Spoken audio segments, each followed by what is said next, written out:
Hello, welcome back to All on the Table, the tabletop gaming podcast videocast rather, for Game It All, your one-stop shop for all your gaming and entertainment needs on the internet. I am Fatter Phil, and with me is Fat Adam. Today's episode will be about quick and easy to learn tabletop card games. It has been a bit of a trend lately. You've seen a lot more of these bad boys pop up all the time. Oh, it's amazing. And it attracts a lot of casual players. It attracts a lot of casual people. One of the most prevalent examples of Cards Against Humanity. That thing's Exploding Kittens. Exploding Kittens. Those games blew up. Exploding Kittens set the Kickstarter record for board games. It was like $11 million. Yeah. I mean, it helps that you have a massive fan base. Yeah. But still, $11 million fucking dollars for a card game. It's a lot. It's a lot of fucking money. And the product ended up being every bit. Oh, so good. Exploding Kittens is fun, man. It's like Russian roulette in a card game. Yeah, it really is. Only you can plug the gun once in a while. Yeah, you can plug the gun once in a while and be like, no, I don't want this. And the adult-only version's a bit... Oh, yeah. Lots of dicks. But, Cards Against Humanity, man, it's the same deal. Cards Against Humanity is NSFW. There is no... I mean, the not safe for work version is just apples to apples. Yeah. There's a new version of a game like Cards Against Humanity. I played it on Game It All. Was it Crabs Against Humidity or whatever? Well, no, that's just a ripoff of Cards Against Oh, Humanity. It's just an additional expansion. I haven't played it. I played it on a Game It All Let's Play podcast a few weeks ago. It's called Super Fights. I don't know if you've heard of it. It's on Steam. I have heard of Super Fights, actually. You basically have two fictional or famous people, and they each have like a superpower and something situational about them. Yeah. And then you pick the arena that they fight in, and then everyone around the table has to debate who will win in a fight between these two people. I watched somebody Based on play that. powers. Like, I watched a You should watch YouTube people, video. watch us play it. It's You on guys the, have it's it? on the website. Yeah. Check it out, guys. I'll be checking it out. I I'll ended up watch it being tonight. dominant all night long. I lost like the first game or two, and then you clicked into what the game was about. Crushed. That actually sounds really fucking fun. It's a great little game. It was a lot of fun. I mean, where else can you have Abraham Lincoln with laser eyes fight Mike Tyson? One-legged Abraham Lincoln with laser eyes fight Mike Tyson, who is also a teddy bear but shoots lightning. Oh my god! Right in the middle of a tornado, or middle of a tornado on top of hot lava or something stupid. Like it's ridiculous. It's over the top. It's a great little party. So Tyson game. would have to win that fight. I don't remember who won. I was gonna say, in the middle of a tornado, laser eyes isn't gonna work as well as fucking lightning, because lightning's just gonna circle the tornado and kill everybody. Well, right? That's part of the game. Yeah. What you're doing right You now. have to basically debate You're why debating your it with character people, would win. and then the two people who put down the fights are debating their sides, and then everyone else can chime in their parts, and then they the people who didn't put down cards vote in secret, Yeah. and then This is a game you buy on Steam? yeah, super dirt cheap. I'm fucking buying that game. And we'll play it. Yeah, absolutely. We'll play it. One of our, But you know what? One of our fucking casts will end up. We'll have a we couple have to friends do, over and. We have to, but you have to do it over audio. Like you have to Twitch it essentially. That's fine. Well, we can still record on here with just audio too. Yeah, We can use Audacity while we but play. it has to be an audio thing. Like Yeah. you have to all hook up. We'll try. I'll try to figure out how to make that. It's a lot of fun, and it's like Cards Against Humanity. It can be a little offensive as well. It's got some NSFW stuff in it. Well, and as offensive as you make it too. That's Yeah. the thing about Cards Against Humanity. You technically can play that game less offensive, but why would you? That game is meant to be like if your mom walks in the room or your grandmother, or whoever, and they get grossed out and never want to talk to you again. You're playing that game right. So, very quick story about Cards Against Humanity. Oh just my God. because, oh god, first time I ever played it. So I played it with a group of people. Shout out to Shauna, Mel, and whoever else was playing with me that night. So we were playing Cards Against Humanity. My first time ever playing it. I had never even been introduced to the game before. And what happens is, so in Moncton, there was actually a sad story that happened a few years ago with the police officer shooting and everything. It was nationwide. It was, thank you guys all for the support and the love. The families really appreciated it. The memorial just went up not long ago. Yeah, early in the summer. So this is going to be negative, though. So the very first cards that come out was, what are there too many of in heaven? And I played the dead babies card. Mm-hmm. Because, of course, dead babies. Somebody Yeah. played Batman, whatever, murdered parents, blah, blah. You gotta be offensive. I fucking flip over the last card because I was just flipping them over so that she could read them, and the very last card was RCMP. And it was like a week after it happened. Oof. So that was my introduction to the game, and Topical. right away I'm like, okay. So that game can get deep. Don't play it at work either. There was that group of like 10 people that got fired from a staff party because they were playing. A staff party is different though. Like if I was playing at a staff party organized by my work at home, That was it. It was organized by the work. they're not allowed to fire you. I mean, if No, it was like a Christmas party for all the staff though. Like it was a staff event, the staff and event, they got racist. Like they were way over the top. They had video of it. Anyway, the whole it's 10 of them got iffy. fired. That's iffy. But I guess it's a different beast. That's it. So yeah, But we're here to talk about awesome But games. Cards Against Humanity, it is a bit of an awesome game at first, but eventually there is one distinct problem with Cards Against Humanity, and I found that out after about a year of playing it. Once you know the players, you cheat. You know who played what. You don't just know who played what. You know what to play on someone that you know their sense of humor. Yeah. Right? I agree with that. Like some people will always pick the dead babies. Almost every single time. Right? Dead Babies, Like- Batman, and the Pac-Man Uncontrollably Guzzling Cum or whatever. Those whatever. ones tend to get picked pretty quick. Yeah. So anyway. Oh my god. But again, as we were talking, Cards Against Humanity is just one part of a trend of really quick social card games that go really fast, easy to learn, tons of replay value, easy to pick up. There's been it's been a really big trend. Like our local comic store has like a case filled with this stuff, just filled with them. Oh yeah. At the front. I usually Just look there first. all the different ones.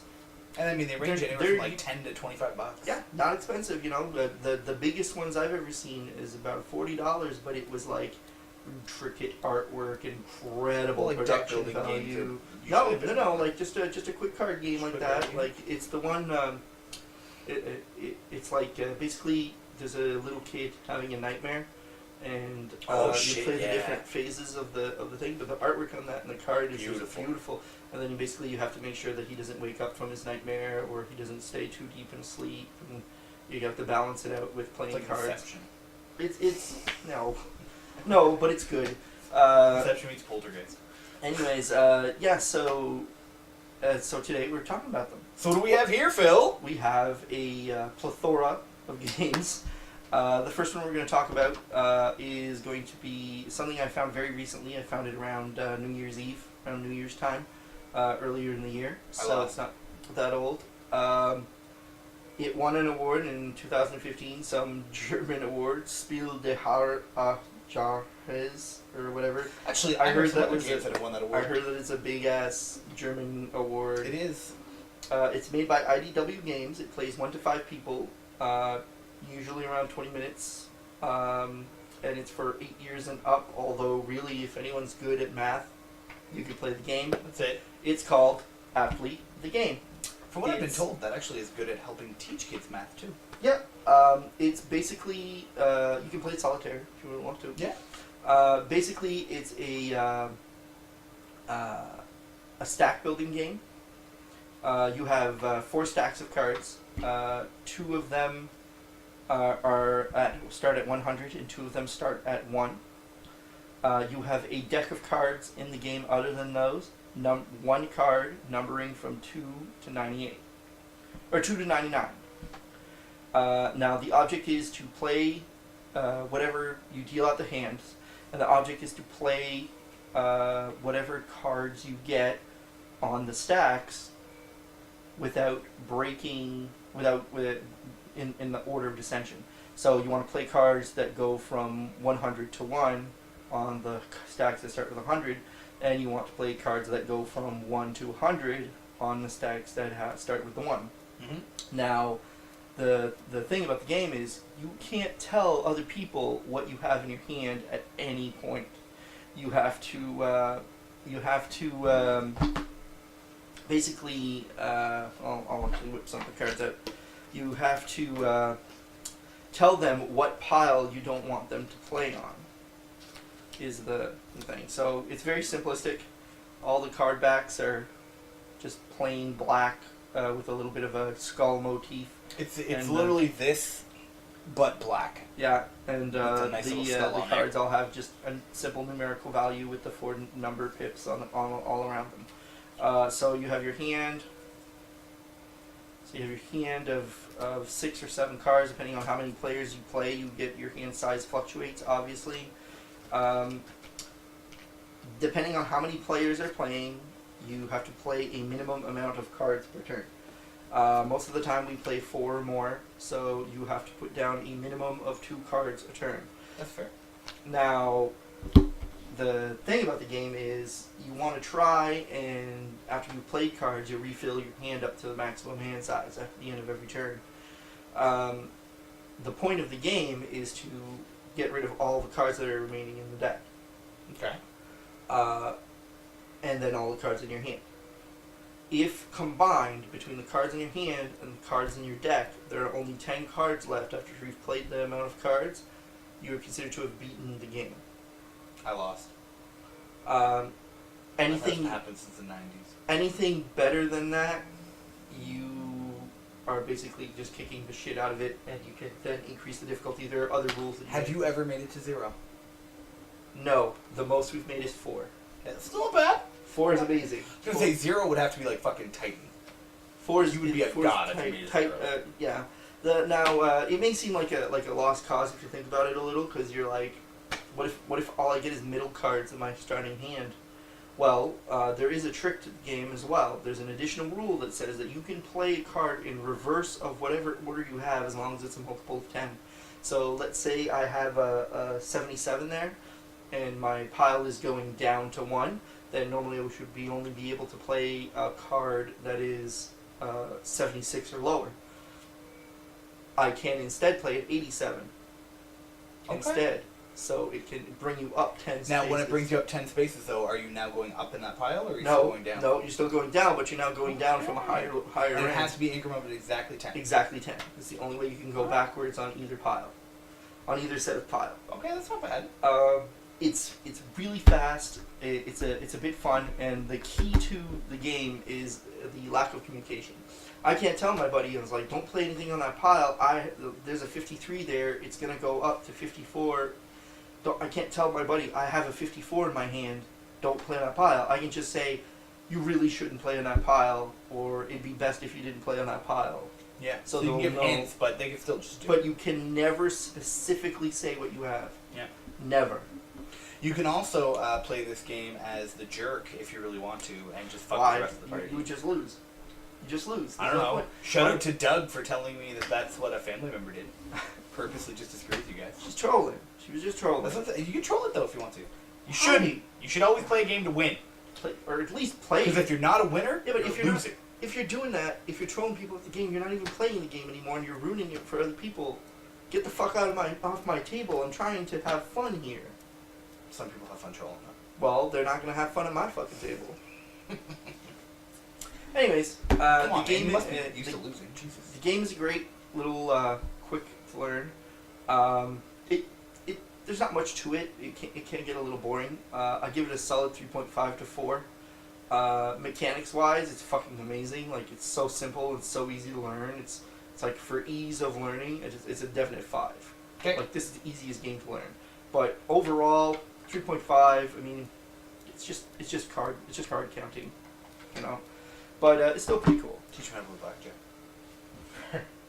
The next game we're going to talk about now, another popular franchise of games. You'll notice that this happens a lot. I'm still here. The first one is called Zombie Flux. This is off a franchise of games called Flux. Flux is basically a card game where you alter the rules of the game. It sounds a little weird. We should probably just explain Flux in general, because Zombie Flux is one of the ones that has a couple extra mechanics that most Flux games don't have. Yeah. I actually just traded my version of Zombie Flux for the Monty Python Flux. So yeah, there's obviously a lot of different versions of Flux. There's Zombie Flux, which is like a zombie apocalypse. Which there's actually a way for everybody to win or everybody to lose. There's Pirate Flux, where the whole theme of it is pirates. Yar. Yeah, Monty something. Python Flux. Starflux, which is fucking amazing. Which is in For anybody who's a sci-fi nerd, Space Starflux nerds. is the way to Yeah, go. space It's literally got sci-fi. everything from fucking Doctor Who to Star Wars to Star Trek. Yeah. Essentially, I think the basic rule of the game is play two. Yeah. No, I think basic rule is draw one, play one. Is it? Alright, so You basically... know what? Here. I don't know, I don't... Just keep talking, I'll find it. The instructions aren't in there. What? Not the instructions, the base card is in here. Is the base And the card base in card there? looks different, yes. Okay. Well, anyways, so there's a base rule to the game, which is based on The drawing... instructions are in here. Oh, there we go. They're like, they look half-eaten. Yeah, because it's a zombie flux, right? Alright, so the good thing about this game, what I really like, is the instructions are super fucking simplistic. They put it on one page, and it literally says, have you played this game before? Yes? Turn it over. If you already know how to play Flux, turn it over to the zombie variation. If you haven't, here's how you play regular Flux. Because you can play either one. You can play regular Flux with this deck, too. You just have to remove all the zombies. So, all of the flux decks have the generic flux back, so you can mix and match sets. Yeah. So the You wanna game play starts Pirates basic and rules. Zombies? Draw one, Do you play want to one. play Zombies in Space or Pirates in Space? Or do you want to play Monty Python in Space? It's your choice. So the basic rules, draw one, play one. So you draw one card, play one card. Yeah, so everyone deals 3 cards Yep. to everyone.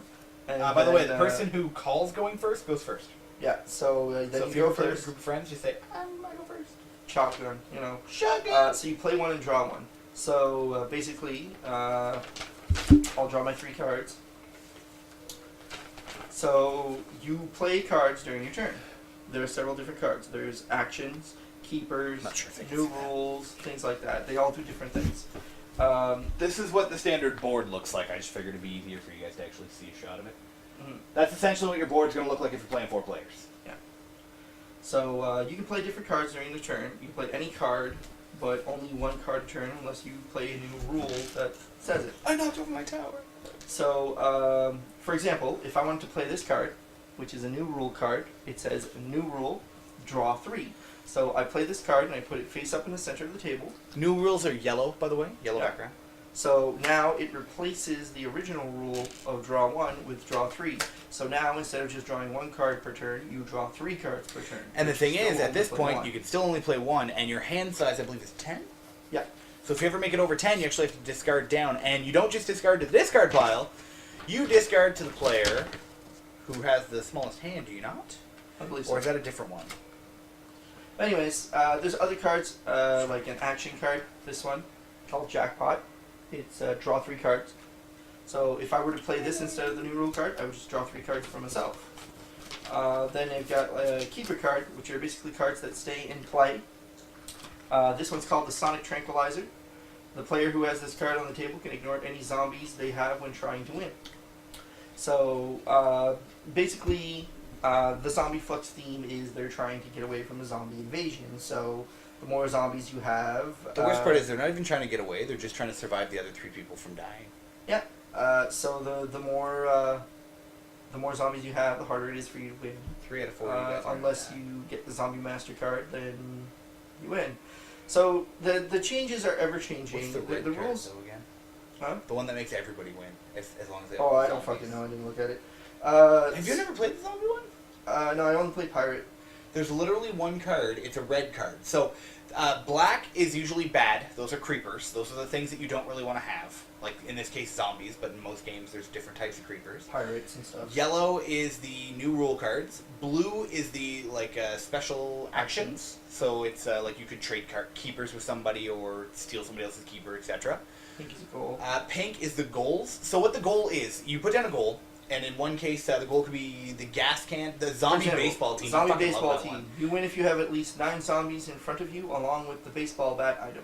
So what the goals are, it'll literally tell you a certain amount of keepers. Usually it's 2, sometimes 3, sometimes 1. Like or hit the gas. You win if you have the car and the can of gasoline on the table in front of you. Exactly. So the thing is, though, if I play a goal and I play the can of gas and the car because I know that I have both, but Phil knows I already have the can of gas and car in front of me, and then he decides, you know what? Or sorry, I already have the can of gas in front of me. He plays a new goal to change it so that I don't automatically win. Because here's the thing. If I already have the can of gas in the car in front of me, and then Phil plays the goal changing it to the can of gas and car, I instantly win. I do not win on my turn. I win as soon as I fulfill that goal, as long as I have also fulfilled, in most cases, I don't have any zombies in front of me. But there is one It's a red card. It is. I don't see It's it. the reason I didn't enjoy playing the zombie one. But it's literally that, I believe it's as long as everybody has a zombie in front of you, you all win, but you technically win for the zombies. It's the only Sure. red card in the entire It's deck. probably That's a the problem goal. with skipping over it. I haven't seen it yet, so. But I definitely know it's there because it fucked with us so many times. We Brain- actually ended up winning that way once. We tried Brain so hard to win baseball. that way. Bring zombie victory. Yes! Young It's goal. the ungoal. If there are at least 5 zombie creepers on the table and all players have at least one, the game ends with no winner. The zombies win. Yeah. They basically lose. So everybody loses. Mhm. So there is a way actually for every single person to lose the game. And we did have one person fuck us over with that because he knew he was going to lose anyway. Yeah. So it's, if you know you're going to lose and you have nothing A else to play, Pyrrhic it's the victory. perfect thing to play. A Pyrrhic victory. So yeah. So basically, that's all Flux is. You alter the rules of the game by playing cards that let you change the rules of the game. And it's 2 to 6 players. It's 2 to 6 players, and 8 to adult, and 10 anyone to can minors. win at any time. I've seen when we played the Pirate Flux, I've seen the game just flip. Someone was like dominating, was gonna win, it was guaranteed, and then one turn later, boom. It got I've seen changed somebody win right on the first around. turn. That sucked, but I've What's seen the it. I put it underneath together. I've seen somebody win on the So, first turn because Flux- one of us had changed it to play 3, and then they played 1, 2, and the goal. Done. so ultimately the entire Flux line is really good. Cheap too, usually between 15 and 20 bucks. Yeah, not expensive at all. Zombie Flux is fucking-tastic. It looks a lot of fun. I played Pirate Flux. I thought it was great that there's a card you play on somebody where he can't draw or play cards unless he talks like a pirate. Yar, you know. It reminds me of the unglued deck of Magic. Yeah, and it's once you get the hang of it, super easy, super fast to learn. Great little game. I would definitely give the whole Zombie Flux, any of the Fluxes if you get all the different, because there's regular Flux too. Yeah, there's a No- basic, just no like you collect theme. cookies and it's all basic stuff like cookies and sandwiches and Yeah. plates. So the whole Flux franchise is a whole 4, solid 4. Find the genre you like and go with it. You'll have a time. You'll have a great time. I haven't played Monty Python yet, but I love Monty Python, so I think I'm gonna enjoy it. Yeah. Next game we're going to talk to is a game I picked up recently as well. Comic Hunter had our local comic store had a recent discounted RPG sale or a discounted game sale. Yeah. They do that every once in a while when they get overstock or some Usually stuff. anywhere doesn't from get- 15 to 40% off, which is huge. sometimes buy 2 get 1 free. Also, if you do visit the local comic book store, Tell them Fatter Phil and Fat Adam sent you. that's it. And if they don't have a game in stock that you're looking for, they will order it, and you get 15% off. Their website as well. They're incredibly accommodating, but Comic Hunter. we're not here to advertise Comic Hunter. I know. We As just end up good- doing it because they're fucking awesome. As good as they are, we're not here to advertise Comic Hunter. The next game is Seventh Hero. It's a game by AEG. It can be played. AEG makes really good games. Fuck, I hate them. We'll talk about that later. Well, it's only because they gave up most They of their fucked me favorite twice, fucking okay? entities. Anyways, Aren't they AEG coming up in the next podcast? The next What? podcast that we talk about, doesn't AEG come up in the 17th podcast? They're distributors, but they're not actually working on it. Oh, okay. So Seventh Hero, I picked up as a discount. I wasn't sure what it was going to be. It's like, sure, it looks like a quick card game. It's called the Card Game of Legendary Champions. It can be played from 3 to 5 players, about 30 minutes playing time, ages 14 and up. Basically, it's kind of a story bit game where there's an ancient prophecy about a great hero that will destroy Madoc the Corruptor, which is an evil entity that's going Madoc. to take over the world. This prophecy speaks of 7 heroes bound by destiny to defeat them. In the game's 7th hero, you are the 7th hero, the eponymous 7th hero, and you must recruit 6 more heroes to help you. I think you have the game upside down. Yep. Just heads up. 6 more heroes to help you. Basically, you get dealt 4 cards out of a deck. There's 7 different cards in the deck. Each hero has a numerical value between 1 and 7. And then you get dealt 4 cards for each player, minimum 3 people. You can't play with any less than 3 people, otherwise it skews the excuse the mechanics of the game. Well, it's pretty fair, because, I mean, like, the way that you explained this to me, if you were only playing with 2 people, you're It'd be pretty much going terrible. to know if I'm going to pass that card or not. Yeah, exactly. So, yeah, you deal it out. You deal it out, and then everyone gets 2 heroes face up. They must be different heroes. They cannot be the same heroes. There's 7 different heroes in the game. The 7 different heroes are the Shield Maiden, the Worm Slayer, the Chieftain, the Outcast, the Oracle, the Tail Weaver, and the Force Strider, each numbered 1 to 7. Now, Which I do want to toss out are fucking awesome names for heroes. well, they're all They're on point. types. They're all types, right? I know, they're on point, though. So the cards, Very nice artwork on the cards. nice artwork on the cards. That's impressive. It was not skimped on. So, like, great little card, great little artwork. I should get, like, one of those grabby hand toy things that we can, like, put the cards close. Yeah. I'd get up, but I'm going to be completely honest. So you get your 4 cards, and then you get dealt out 2 heroes in front of you at random. Those are the heroes you've already recruited. And they have to be different. They must be different because you must recruit 6 different heroes to win the game. Now, if you're playing 3 people, you take your hand, you flip over the top card. Every hero has 3 stat blocks. It has a numerical value, which is the value of the hero. In this case, the Worm Slayer is a 2. Then there's the Worm Slayer and the ability of the hero. In this case, discard the Wandering Hero. And the ability is what happens is what you can play when you have recruited said hero. Yeah, when they're face up on your table, like your 2 heroes you get at You the can beginning use of the their game, you abilities can on use your their turn. abilities. No, you can use them at any turn. That's even more fun. Everything is an instant. Everything is done during any turn you want. And then the last bottom Not bad. is the quest that they create. So, if it was my turn, I'd flip over the top card. I got the Chieftain card, and his quest is Domination of the Shadow Lord. Needed hero number 3 to 5. So I have to look into my hand, and I have to pick a hero that's numbered between 3 and 5, Which you don't have. which I do, which I don't have. A 2 So- is lower than 3, Phil. Yeah. However, if I had it in my hand, I would choose one of them, put it face down, and pass it over to the next player, who would be Adam. Would be me. And then he looks at the cards he has in play, and he has to decide whether or not he wants to recruit the hero I'm passing him. Do I want to take that chance? And that's what it comes down to. There's let's say your heroes are a 3 and a 4, a chieftain and an outcast. Here's the problem. You have a 33% chance of it being a hero that you will actually recruit. You have a 66% chance that when you flip that card, it's the same as one of yours. That one now gets wiped out of your deck. Yeah, the hero of that type. So if he has a chieftain out here, so if that was a chieftain that I passed him, then he would lose both his chieftains. Yeah, and I'd be down to 1 hero I'd now. be down to 1 hero And instead. remember, Sets I gotta him get back. to 6 first. So if Adam chooses to pass, it goes to the next player, and then the next player, based Which is on you. what decisions have been made, gets to choose whether or not he accepts or passes the hero. If the hero comes back to the person who sent them out, you must recruit the hero for good or for ill. Let's say the same situation happened earlier where I flip it over and I need a hero number 3 to 5 and my hand doesn't have it. His hand does not have it. I look at the heroes I've recruited already. So in this case I do have a 3. I have a chieftain. I would send that chieftain out to instead. And That's then, the case for next yeah, explanation. so then it's face up.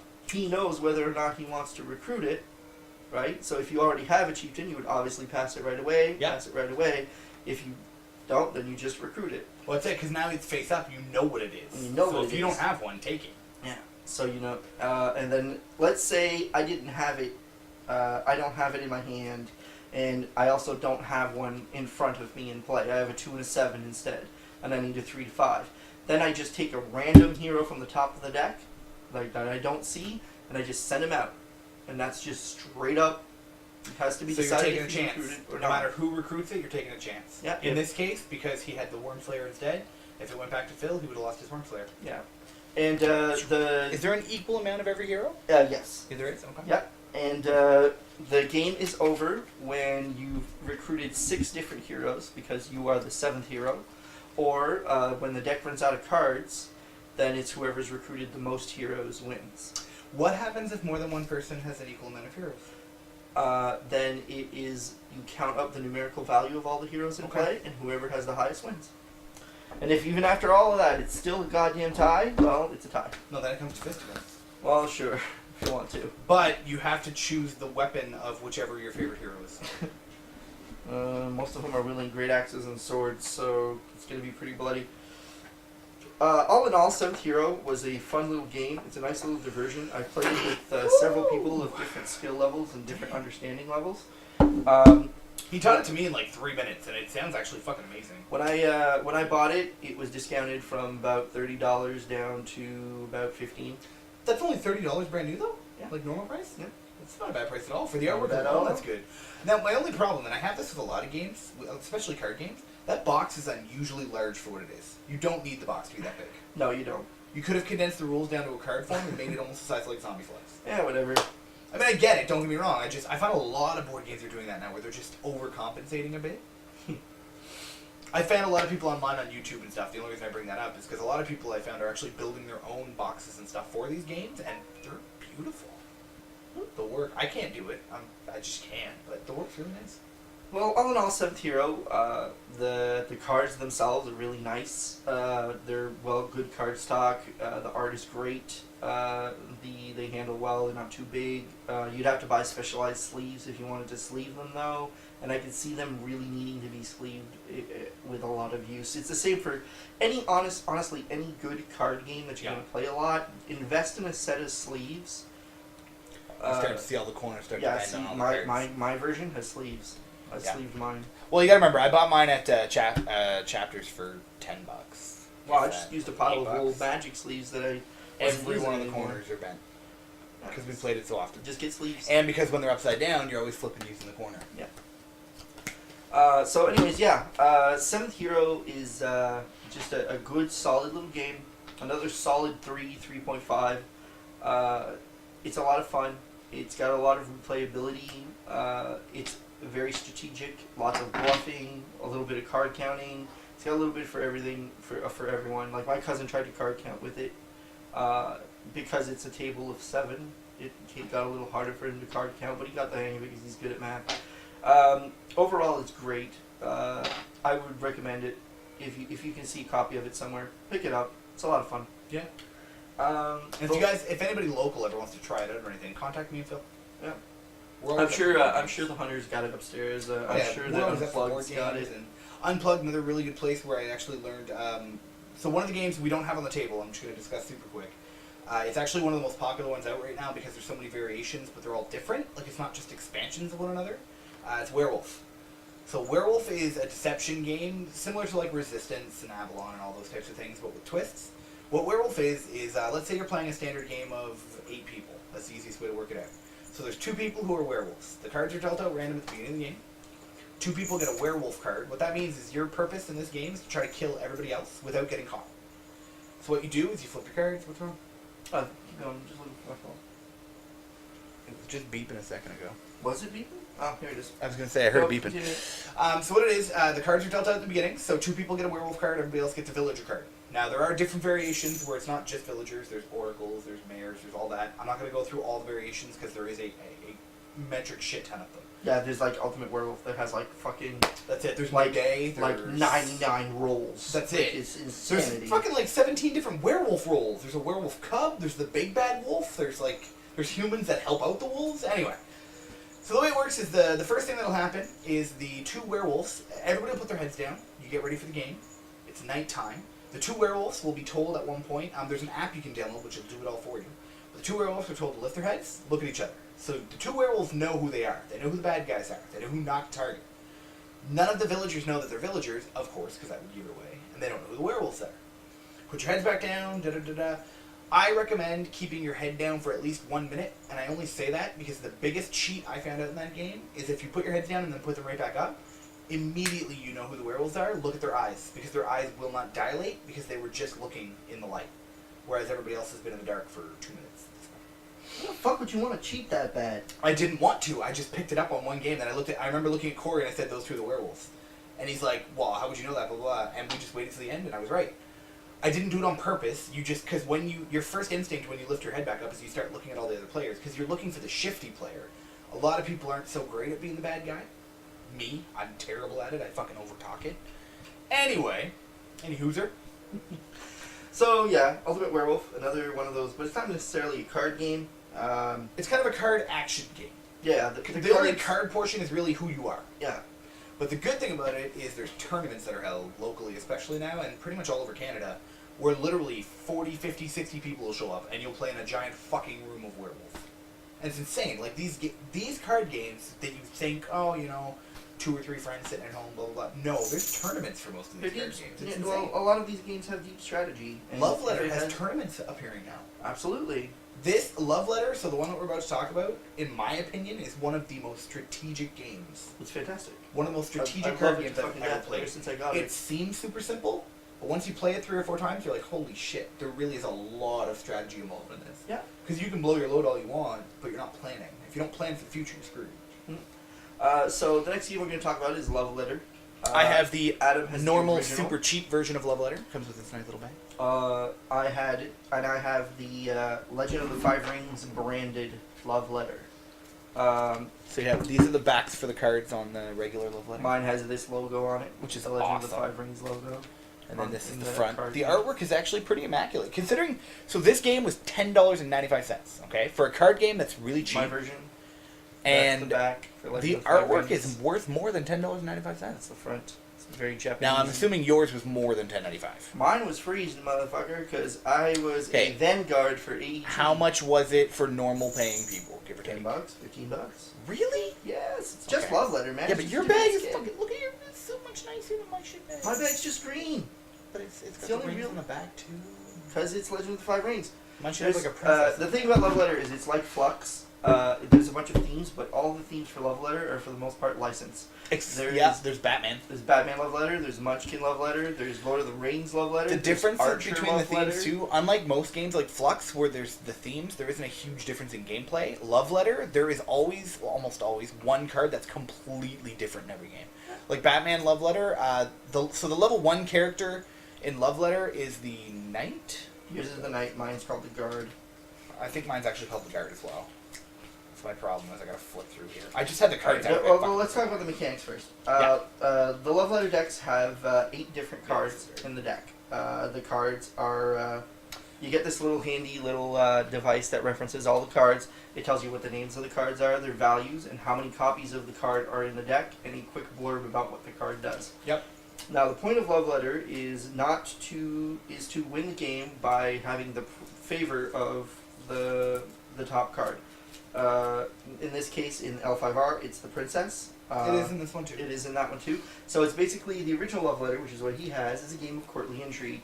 You are representing a bunch of characters in a French royal court, basically during the I don't know, the Musketeer era, like the I don't remember what it's called, but the Renaissance? no, not the I was Renaissance. gonna say it was around the Renaissance. Basically, This one, I think it's it's the Renaissance. it's like, you know, We'll just find out. royal intrigue at in the French court. What you want to do is It's you're trying to court the favor of the princess for marriage. Either you want to arrange a marriage for her, or you want to marry her yourself. Now, the cards represent different people whose influence you have garnered in trying to get the princess. So you shuffle the deck, and if it was just me and Adam here playing, we shuffle the deck. Huh, the queen gets arrested for high treason. You burn a card. You burn one card, so there's one card that's not in the deck, which adds a little X factor to it. And then you each draw one card from the top of the deck, and this is your start. This is your hand. Usually, in my version of Love Letter, it's whoever's been on a date the last gets to go first. So whatever. Well, for the sake of argument, we'll say it's me. So we beat both look at our hands. Then I draw one card, and then I look at the 2 cards, and I decide what I'm going to do with the other players. In this case, there would be Adam, but if there were more players, I could target any one of them. So, depending on the value of the card, you can do different things. Same way. Whoever won the date last. Okay. The different cards in this game. There is the Do number different 1 things. value is Garternet. What Gaudet does is you can pick, like I pick Phil. I say, Phil, I think you have the Baron. If I'm right, he's out. Then I'm out of the game. The guard caught him, eliminated. For this round, you have to win 4 rounds to win. Yeah. I'm out of this hand. If I'm wrong, then, he just says, nope. nope. And then I discard that card, but I still have my second card. Yeah. So then it's my turn, and I draw a card from the top of the deck, and I compare the two, and I'm like, whatever I get, and then I play it. So the different cards do different things. In the basic version of Love Letter, you have the guard, which is you name a card that an opponent has, play it, and your opponent, if your opponent has it, he's out of the hand. Then the next one is the priest. When you play the priest, you can look at one other player's hand, and it's just you that look at the hand. So I now know what card that person has, and I give it back to them. Then, if I play the Baron, I choose one other player still in the round. Then me and him both compare the 2 cards we have left in our hands. Whichever one is the highest wins, and the other player gets knocked out. But that player now plays the card that he was knocked out with, so the other players around the table now know what card you have that beats that. Yeah. So if he got knocked out with a 3, then that means the card in my hand is a 4 or higher. And it gives, based on what other cards that have been played so far, it gives everyone a good look at what's been played. The Baron sucks when the other card in your hand is also the Baron. Yes, it is the worst. I have had that happen several occasions. I have lost to. Not fun. I have lost obligatory to the Baron as well. Yeah, not fun. Also sucks even worse, when when they you have lose with the handmaiden. When you have the princess and That's what I'm saying. They lose with the handmaiden. you have the princess and you have draw the card that gets you trade hands. Oh, I fucking hate That's that the worst one. So anyways, yes. So the Baron lets you compare hands, and the highest value wins. The next one is the Handmaid. When you play the Handmaiden, you are immune to the effects of all the other players in play. So if I play the Handmaiden, then no one else on the board can play a card to affect me. They can't guard me, they can't use the Baron on me, they can't use any of the other cards on me. I get a free turn of just sitting there and being immune to everything. Extremely powerful when you're playing, when you still have 4 people left. Yeah, very, very strong. I mean, very still good, card. even when it's only 1-on-1, but super powerful. The next one is the Prince. When you play the Prince, you target a person, and that person discards whatever card they have in their hand and draw a new one. If they have the princess, they're out. They're out. The princess's only special ability, and I only say it now, is just because if for any reason you discard the princess, you lose. Yep. That's literally the only ability. You can't get rid of it. You can't trade it unless you have the king. Then there's the King. When you discard the King, trade the card in your hand with a card held by another player of your choice. Yep. So also sucks when it's like the last turn and you have the princess. You have the princess and you draw him, and you can't play the princess because you lose, so you play him and you trade hands. Then there's the Countess, which is the next card. The text on the Countess applies when she's in your hand. When you discard her, there is no effect whatsoever. If you have the Countess in your hand and either the King or the Priest, you must discard the Countess. It basically lets your opponents know what you have in your hand. If you play the Countess, then you should logically, by the rules, only have one of 3 cards in your hand. Logically, the but Princess it also says you can play the Countess at any time. Yeah, the Princess, the King, or the Prince. Now, strategically, you could just play her, even though you have like Podunk Guard in your hand, and people might think that you have one of those 3 cards, but instead you only have a guard. That's it, and you might blow 3 of their guards trying to target you. Yeah. One thing we forgot to mention, for the guard, you cannot target guard. So yeah, you can't point at guard and say, I believe you have a guard. You're not allowed to do that. And then last but not least is the Princess. If you discard the Princess, no matter how or why, you lose the game. But if you have the Princess at the end, you'll automatically win, because no guard is higher. When you can no longer draw any more cards, that turn is over. Then the round is over, and everyone reveals whatever cards they have in their hand. Whoever is the highest value card wins the game, wins that hand. So and you get a little love token. You get a little love token, which is a little red cube. Little pips. Get little pips. Little pips. You gotta win 4 of them to win the whole game. Yep. So so that's basically the gist of Love Letter. There's a lot of deep strategy involved. The little reference card you have tells you how many of each card is in the game.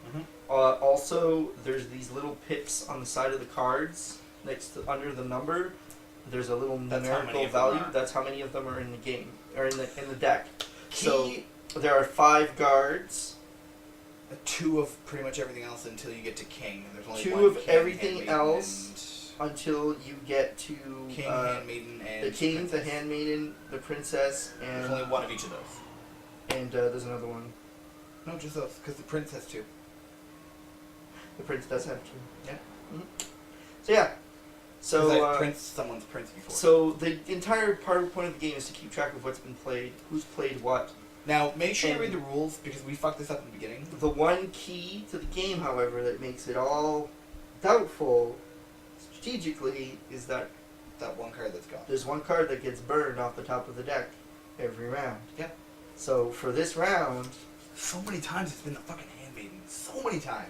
one of the 3 value cards won't be in the deck, But we don't know that. but we don't know that. Could be the princess.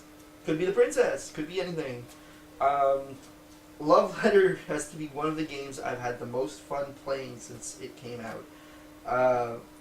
I got it for free. I thought it was just a throwaway game, just a little, whatever, just a little podunk game. It might be good, might be fun.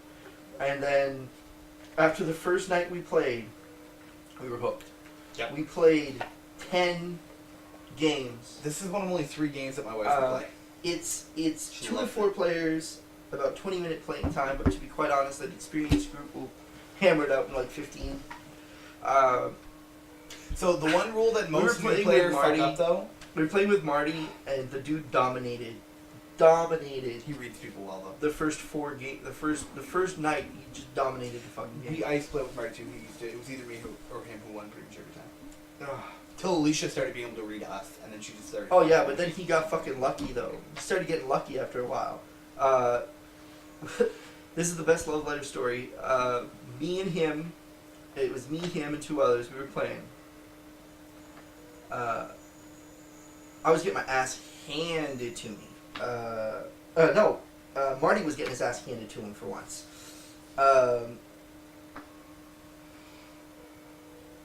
We were all 3 games to none with him at the end of it.